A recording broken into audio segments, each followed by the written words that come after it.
आज अपन ने नामांकन तो भर दिए, लेकिन आज भी मतलब अभी ये देखने में आ रहा है कि लोगों के प्रश्न है कि कांग्रेस पार्टी के अभी तक बहुत सारे लोग इसमें जो नेता है वो अभी जुड़े नहीं है पार्टी के साथ। ऐसा बिल्कुल नहीं है। हमारे सब जो नेता, हमारे कार्यकर्ता हमारे साथ में है, हमारे लिए काम कर रहे हैं, कांग्रेस के लिए, महाविकास आघाड़ी के लिए काम कर रहे हैं। हमारे जो मित्र पक्ष है वो भी हमारे साथ में, वो भी काम कर रहे हैं। हमारा माहौल आज आपने देखा होगा, इतने हजारों लोग इतना 43 डिग्री टेम्परेचर में आए थे। इसका मतलब क्या होता है? और इतना उत्साह उनमें था, 3 घंटे रैली चली, उसमें उन्होंने साथ में चले। तो इसका मतलब कांग्रेस के लिए और महाविकास आघाड़ी के लिए लोग साथ में है। तो सर, मंच पे देखा गया है कि मालेगांव मध्य के भाइयों के जो महाविकास आघाड़ी के नेता है, उद्धव बाळा साहब शिवसेना पक्ष के, पवार साहब के गढ़ के, तो कुछ नेता मंच पर नहीं दिखे, कुछ पदाधिकारी नहीं दिखाई दिए। कुछ होगा, कोई काम के लिए नहीं होंगे। इसका मतलब ऐसा नहीं कि तो हमारे साथ में नहीं। इंडिया गठबंधन के पास वक्त कम है, मेहनत ज़्यादा करनी है। मेहनत करना पड़ेगा, हम मेहनत करेंगे। मी मानाप्रमाणे नमस्कार करते। धुळे लोकसभा मतदारसंघाची उमेदवारी काँग्रेस पक्ष, महाविकास आघाडी आणि इंडिया आघाडीच्या वतीने या ठिकाणी मला ही जबाबदारी पक्षश्रेष्ठींनी या ठिकाणी दिलेली आहे। आणि ही जी काही उमेदवारी आहे ही मी आपल्या सर्वांच्या भरोशावर आणि आपल्या सर्वांच्या विश्वासावर या ठिकाणी घेतलेली आहे। आज उमेदवारी अर्ज या ठिकाणी दाखल करायचा आहे, यासाठी उपस्थित असलेले सन्माननीय काँग्रेस पक्षाचे ज्येष्ठ नेते आदरणीय बाळासाहेब थोरात साहेब, सन्माननीय आमदार कुणालबाबा पाटील आणि महाविकास आघाडीचे धुळे शहर, धुळे ग्रामीण, शिंदखेडा, मालेगाव शहर, मालेगाव ग्रामीण आणि बागला येथील सर्व नेते मंडळी, सर्व पदाधिकारी, सर्व कार्यकर्ते, व्यासपीठावरील सर्व सन्माननीय मान्यवर आणि उपस्थित नाशिक मधून आलेले सर्व माझे बंधू भगिनी आणि सर्व माझे मतदार बांधवांनो, ही जी निवडणूक आहे ही अतिशय देशाच्या दृष्टिकोनातून महत्त्वाची अशी निवडणूक आहे। पुढील सर्व ज्या काही निवडणुका आहे, जे काही राजकारण आहे, त्याला कलाटणी देणारी ही निवडणूक आहे। मी आपल्याला सर्वांना विनंती करते की देशामध्ये जी काही अराजकता, जे काही दडपशाहीचं वातावरण आहे आणि आजचे दिन दाखवण्याचं गाजर 10 वर्षापूर्वी या भाजप सरकारने दिलेला आहे, कुठलीही पूर्तता केलेली नाही आणि त्यांना खऱ्या अर्थाने त्यांची जागा दाखवून देण्याची ही निवडणूक आहे। या निवडणुकीमध्ये परिवर्तन हे होणं अतिशय गरजेचं आहे, कारण ग्रामीण भागातले प्रश्न वेगळे आहेत, शहरी भागातले प्रश्न वेगळे। ग्रामीण भागामध्ये कांदा उत्पादक शेतकरी असेल, कापूस उत्पादक शेतकरी असेल, धान्य उत्पादक शेतकरी असेल, हा अतिशय त्रस्त झालेला आहे, संतप्त झालेला आहे, त्याला कुठलाही भाव नाही। त्याचप्रमाणे GSTचा दर 18% या शेतीमालावरती, बी बियाणं, धान्य, त्याचप्रमाणे खतं, पेस्टिसाइड्स अवजारांवरती आहे, तो रद्द करण्याची गरज आहे। महिला भगिनी त्रस्त आहेत, त्यांना कुठलीही सुरक्षितता नाही। आपण बघितलं मणिपूरचं उदाहरण। त्याचप्रमाणे बेरोजगारी खूप वाढलेली आहे आणि राहुलजी गांधी यांनी 5 न्याय आणि 25 भरोसे जे दिलेले आहेत, ते खऱ्या अर्थाने देशामध्ये महाविकास आघाडीची सत्ता जर आली तर निश्चितपणे त्यांचा हा जो विश्वास आहे हा सार्थ होणार आहे। अनेक केंद्रीय योजना आहेत, त्या आपल्याला आणायच्या आहेत।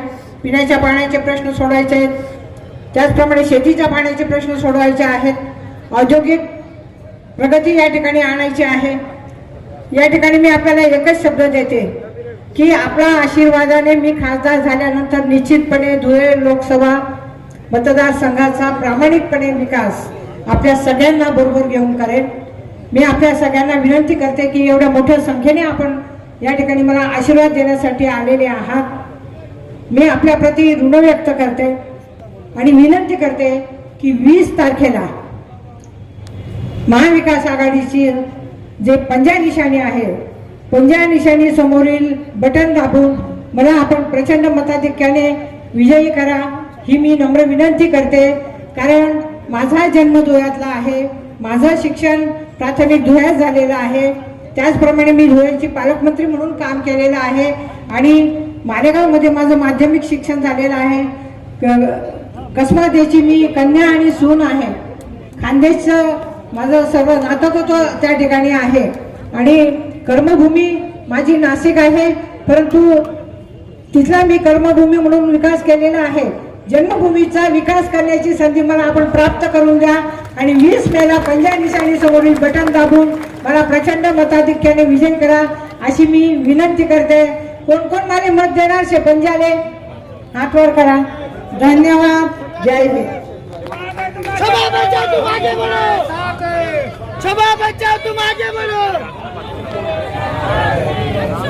आज या सभेला संबोधित करण्यासाठी खास आपल्यामध्ये उपस्थित असलेले महाराष्ट्राचे विधिमंडळाचे नेते आणि आपल्या सर्वांचे लोकप्रिय नेते विकास आघाडीची सर्व मान्यवर नेते मंडळी, कार्यकर्ते मंडळी, सर्व बंधू आणि भगिनी,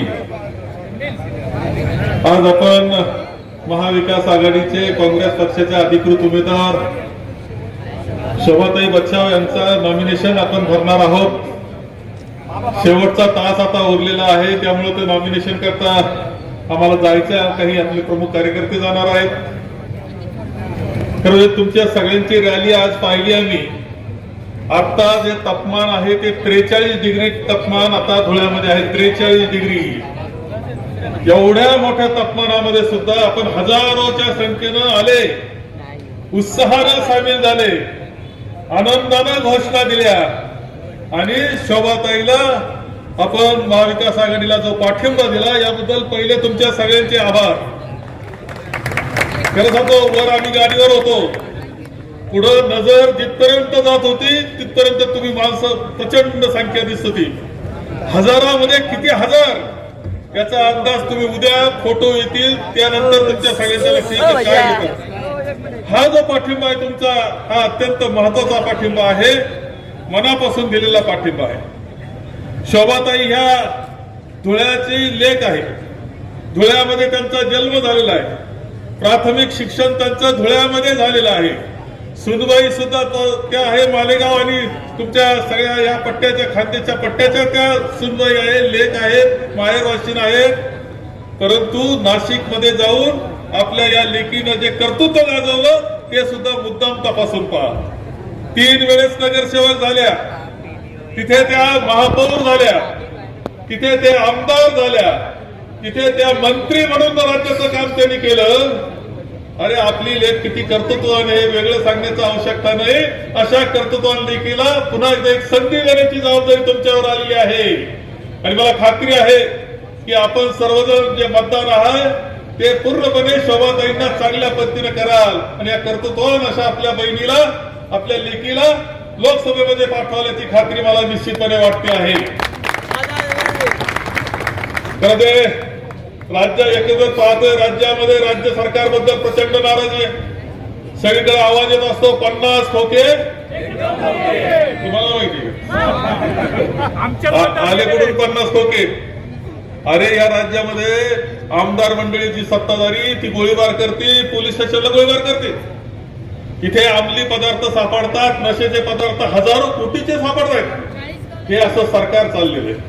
केंद्र सरकार जे नरेंद्र मोदी यांच्या पंतप्रधान म्हणून करतायत का, परंतु खरं सांगतो की महिलांवर अत्याचार, मणिपूरचा अत्याचार असेल, आमच्या पैलवान मुलींवर झालेले अत्याचार, तो जो खासदार तो मोकाट फिरतोय आणि त्या मुली आता जेलमध्ये, तुम्ही माहिती का?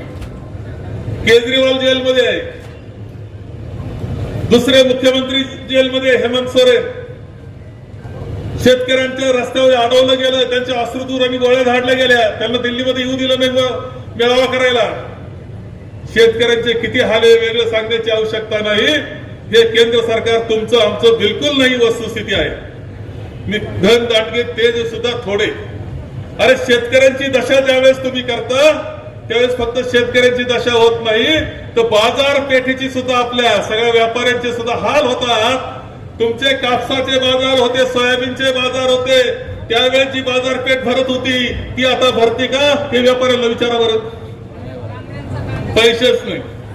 कांद्याला पैसे मिळाले तर बाजारपेठेत येतील, कांद्याला मिळाले भाव तर बाजारपेठेत येतील, शहरामध्ये पैसे फिरतील, रोजगार निर्माण होईल. पण शेतकऱ्यांना मारलं निवळ नाही, शेतकऱ्याला तर मारलं. पण शहरातले छोटे व्यापारी मजूर यांना सुद्धा मारण्याचं काम हे भारतीय जनता पक्षानं केलेलं आहे. ही वस्तुस्थिती आपण सगळ्यांनी लक्षात घ्यायची आहे. आणि म्हणून आपल्या सगळ्यांना मी विनंती करेन की संपूर्ण देशामध्ये एक वातावरण उठलंय, घोळवळ उठली आहे. पुन्हा आता हे भारतीय जनता पक्ष सत्तेवर ठेवायचा हा निर्णय लोकांचा आहे. आपण त्या निर्णयाला साथ देण्याचं काम करा. आपलं मत हे शोभाताईंना जाणार आहे, आपलं मत महाविकास आघाडीला जाणार आहे, या धडपडणाऱ्या आमच्या नेते मंडळीला कार्यकर्त्यांना जाणार आहे. मी नाव घेतले नाही कारण इतकी संख्या मोठी विसरली. तुमचं भाषण चांगलं झालं, शरदराव राहून गेले. कुणाल पाटीलांचं असतील आमचे खरं तर सगळ्या धातरंगी धुळ्या जिल्ह्यात कितीने सुरू करून दिलं, त्याला इतकं जमलं का बस. पण हा आमचा गडी जोरदार कामाला लागला अध्यक्ष, दोन्ही अध्यक्ष. तेव्हा हे अत्यंत वातावरण, आजचं वातावरण हे विजयाचं वातावरण आहे. 20 तारखेपर्यंत आपल्या सगळ्यांना टिकवायचं आहे. आपल्या सगळ्यांनी काळजी घ्यायची आहे, घराघरापर्यंत जायचं आहे, पंजाचं चिन्ह दाखवायचं आहे आणि ते चिन्हाला मतदान घडून आणायचं आहे. ते मतदान आपल्या देशाच्या राज्यघटना वाचवण्याकरता जाणार आहे, आपली लोकशाही वाचवण्याकरता जाणार आहे, आपल्या सुख समृद्धी करता जाणार आहे. एवढंच आव्हान या निमित्तानं आपल्या सगळ्यांना करतो आणि माझे 2 शब्द संपवतो. आताच निमंत्रण देऊन टाकलंय कुणाल पाटलांनी विजयी मिळायला. तुम्ही सगळ्यांनी आपण सगळे पुन्हा जल्लोष करायला यायचे. धन्यवाद सर. या ठिकाणी काही प्रमुख नेते मंडळी उमेदवारी अर्ज दाखल करण्यासाठी विकास आघाडीची सर्व मान्यवर नेते मंडळी, कार्यकर्ते मंडळी, सर्व बंधू आणि भगिनी, आज आपण महाविकास आघाडीचे काँग्रेस पक्षाचे अधिकृत उमेदवार शोभाताई बच्छाव यांचं नॉमिनेशन आपण भरणार आहोत. शेवटचा तास आता उरलेला आहे, त्यामुळे ते नॉमिनेशन करता आम्हाला जायचं. काही आपले प्रमुख कार्यकर्ते जाणार आहेत. खरं तुमच्या सगळ्यांची रॅली आज पाहिली आम्ही. आता जे तापमान आहे ते 43 डिग्री तापमान आता धुळ्यामध्ये आहे. 43 डिग्री. एवढ्या मोठ्या तापमानामध्ये सुद्धा आपण हजारोच्या संख्येनं आले, उत्साहाने सामील झाले, आनंदाने घोषणा दिल्या आणि शोभाताईला आपण महाविकास आघाडीला जो पाठिंबा दिला याबद्दल पहिले तुमच्या सगळ्यांचे आभार. खरं सांगतो, वर आम्ही गाडीवर होतो, पुढं नजर जिथपर्यंत जात होती तिथपर्यंत तुम्ही माणसं प्रचंड संख्या दिसत होती. हजारामध्ये किती हजार याचा अंदाज तुम्ही उद्या फोटो येतील त्यानंतर तुमच्या सगळ्यांच्या लक्षात काय येतं. हा जो पाठिंबा आहे तुमचा, हा अत्यंत महत्वाचा पाठिंबा आहे, मनापासून दिलेला पाठिंबा आहे. शोभाताई ह्या धुळ्याची लेक आहे. धुळ्यामध्ये त्यांचा जन्म झालेला आहे, प्राथमिक शिक्षण त्यांचं धुळ्यामध्ये झालेलं आहे. सुनबाई सुद्धा त्या आहे मालेगाव आणि तुमच्या सगळ्या या पट्ट्याच्या खांद्याच्या पट्ट्याच्या त्या सुनबाई आहे, लेक आहेत, माहेरवाशीन आहेत. परंतु नाशिक मध्ये जाऊन आपल्या या लेकीनं जे कर्तृत्व गाजवलं ते सुद्धा मुद्दाम तपासून पहा. 3 वेळेस नगरसेवक झाल्या, तिथे त्या महापौर झाल्या, तिथे ते आमदार झाल्या, तिथे त्या मंत्री म्हणून राज्याचं काम त्यांनी केलं. अरे आपली लेख किती कर्तृत्वान आहे वेगळं सांगण्याची आवश्यकता नाही. अशा कर्तृत्वान लेखीला पुन्हा एकदा एक संधी देण्याची जबाबदारी तुमच्यावर आलेली आहे. आणि मला खात्री आहे की आपण सर्वजण जे मतदार आहात ते पूर्णपणे शोभाताईंना चांगल्या पद्धतीने कराल आणि या कर्तृत्वान अशा आपल्या बहिणीला, आपल्या लेकीला लोकसभेमध्ये पाठवल्याची खात्री मला निश्चितपणे वाटते आहे. खरं ते राज्य एकत्र पाहतोय, राज्यामध्ये राज्य सरकारबद्दल प्रचंड नाराजी आहे. सगळीकडे आवाज येत असतो 50 खोके तुम्हाला माहिती आले कुठून 50 खोके. अरे या राज्यामध्ये आमदार मंडळीची सत्ताधारी ती गोळीबार करते, पोलीस स्टेशनला गोळीबार करते. इथे अंमली पदार्थ सापडतात, नशेचे पदार्थ हजारो कोटीचे सापडतात. हे असं सरकार चाललेलं आहे. केंद्र सरकार जे नरेंद्र मोदी यांच्या पंतप्रधान म्हणून करतायत का, परंतु खरं सांगतो की महिलांवर अत्याचार, मणिपूरचा अत्याचार असेल, आमच्या पैलवान मुलींवर झालेले अत्याचार, तो जो खासदार तो मोकाट फिरतोय आणि त्या मुली आता जेलमध्ये, तुम्ही माहिती का? केजरीवाल जेलमध्ये आहे, दुसरे मुख्यमंत्री जेलमध्ये हेमंत सोरेन. शेतकऱ्यांच्या रस्त्यावर अडवलं गेलं, त्यांच्या अश्रुधूर आणि गोळ्या झाडल्या गेल्या, त्यांना दिल्लीमध्ये येऊ दिलं नाही मेळावा करायला. शेतकऱ्यांचे किती हाल आहे वेगळं सांगण्याची आवश्यकता नाही. हे केंद्र सरकार तुमचं आमचं बिलकुल नाही वस्तुस्थिती आहे. धन दांडगे ते सुद्धा थोडे. अरे शेतकऱ्यांची दशा ज्यावेळेस तुम्ही करता त्यावेळेस फक्त शेतकऱ्यांची दशा होत नाही, तर बाजारपेठेची सुद्धा आपल्या सगळ्या व्यापाऱ्यांचे सुद्धा हाल होतात. तुमचे कापसाचे बाजार होते, सोयाबीनचे बाजार होते, त्यावेळेस जी बाजारपेठ भरत होती ती आता भरते का? हे व्यापाऱ्यांना विचारा बरं. पैसेच नाही. कांद्याला पैसे मिळाले तर बाजारपेठेत येतील, कांद्याला मिळाले भाव तर बाजारपेठेत येतील, शहरामध्ये पैसे फिरतील, रोजगार निर्माण होईल. पण शेतकऱ्यांना मारलं निवळ नाही, शेतकऱ्यांना तर मारलं, पण शहरातले छोटे व्यापारी मजूर यांना सुद्धा मारण्याचं काम हे भारतीय जनता पक्षानं केलेलं आहे. ही वस्तुस्थिती आपण सगळ्यांनी लक्षात घ्यायची आहे. आणि म्हणून आपल्या सगळ्यांना मी विनंती करेन की संपूर्ण देशामध्ये एक वातावरण उठलंय, वावटळ उठली आहे. पुन्हा आता हे भारतीय जनता पक्ष सत्तेवर ठेवायचा हा निर्णय लोकांचा आहे. आपण त्या निर्णयाला साथ देण्याचं काम करा.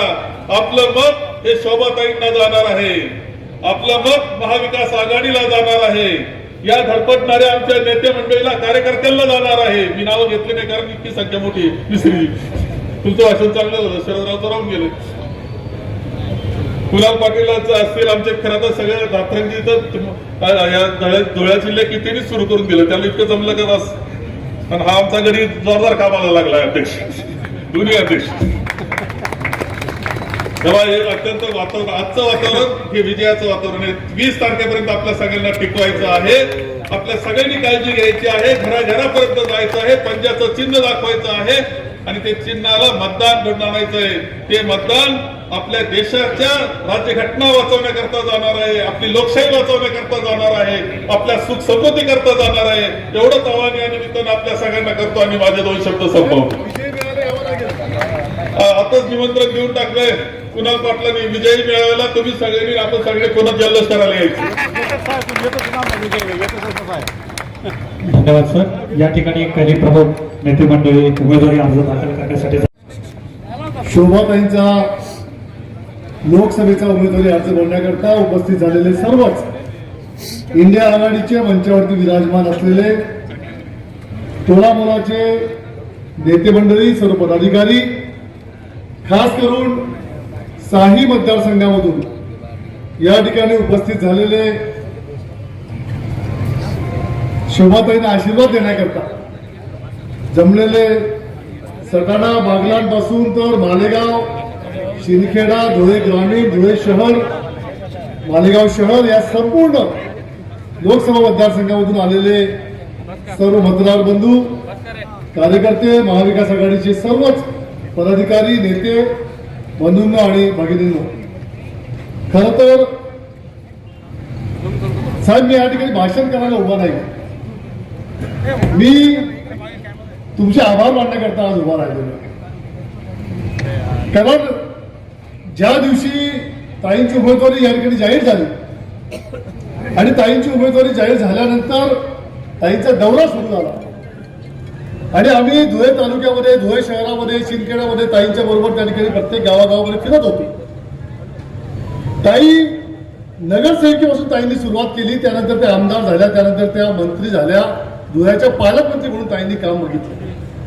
जेव्हा ताई धुळ्याच्या पालकमंत्री होत्या तेव्हा नवीन मी राजकारणामध्ये आलो होतो, तेव्हा ताईंचं कारकीर्द दाजीसाहेबांनी जास्त जवळून बघितलेली असेल. पण ताईंबरोबर फिरताना ज्या ज्या गावामध्ये मी गेलो मला इतके अनुभव आले. प्रत्येक गावामध्ये कोणी ना कोणीतरी असं घडत होता की जो सांगत होता की ताई तुम्ही मला ते काम करू दिले, ताई तुम्ही मला हाही काम करू दिले. मी म्हणतो काँग्रेस पक्षाने योग्य उमेदवार आपल्याला दिलेला आहे, कामं करून देणारा उमेदवार आज काँग्रेस पक्षाने आपल्याला दिला आहे, याचा आम्हाला खरंच आनंद आहे. म्हणून तुम्हाला आभार आम्हाला मानायचे साहेब. आज खूपच चांगलं वातावरण आज संपूर्ण